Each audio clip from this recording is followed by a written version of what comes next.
उमर और सारा की जादुई यात्रा। भाग। जादुई द्वीप। उमर और सारा जादुई दुनिया में चारों ओर देख रहे थे। हर जगह रोशनी फैली हुई थी, पेड़ चमक रहे थे और हवा में अजीब से शब्द गूंज रहे थे।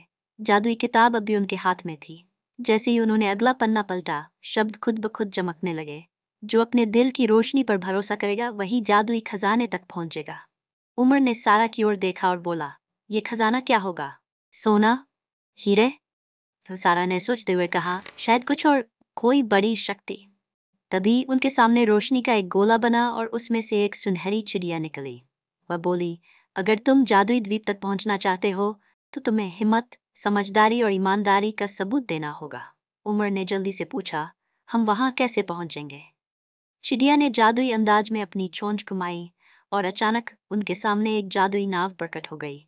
वह नाव पानी पर नहीं बल्कि हवा में तैर रही थी। उमर और सारा खुशी से उसमें बैठ गए। जैसे ही नाव आगे बढ़ी, आसमान में काले बादल छा गए और तेज हवाएं चलने लगीं। नाव हिलने लगी और ऐसा लगने लगा कि वे गिर जाएंगे। सारा ने जल्दी से किताब खोली और पढ़ा, सच्चाई और बहादुरी से रास्ता साफ होता है। उमर ने अपनी आंखें बंद की और दिल से कहा, हम अच्छे इरादे के साथ इस सफर पर निकले हैं। तभी बादल छंट गए और नाव एक रोशनी के घेरे से गुजरकर एक सुंदर द्वीप पर उतर गई। वहां के पेड़ चमक रहे थे और बीच में एक बड़ा सुनहरी दरवाजा था जिस पर एक खास निशान बना था। लगता है कि हमें यहाँ कुछ करना होगा, सारा ने उत्सुकता से कहा। उमर ने किताब का पन्ना पलटा और दोनों दरवाजे के करीब पहुंचे। जैसे ही उन्होंने दरवाजे को हाथ लगाया, वह धीरे धीरे खुलने लगा।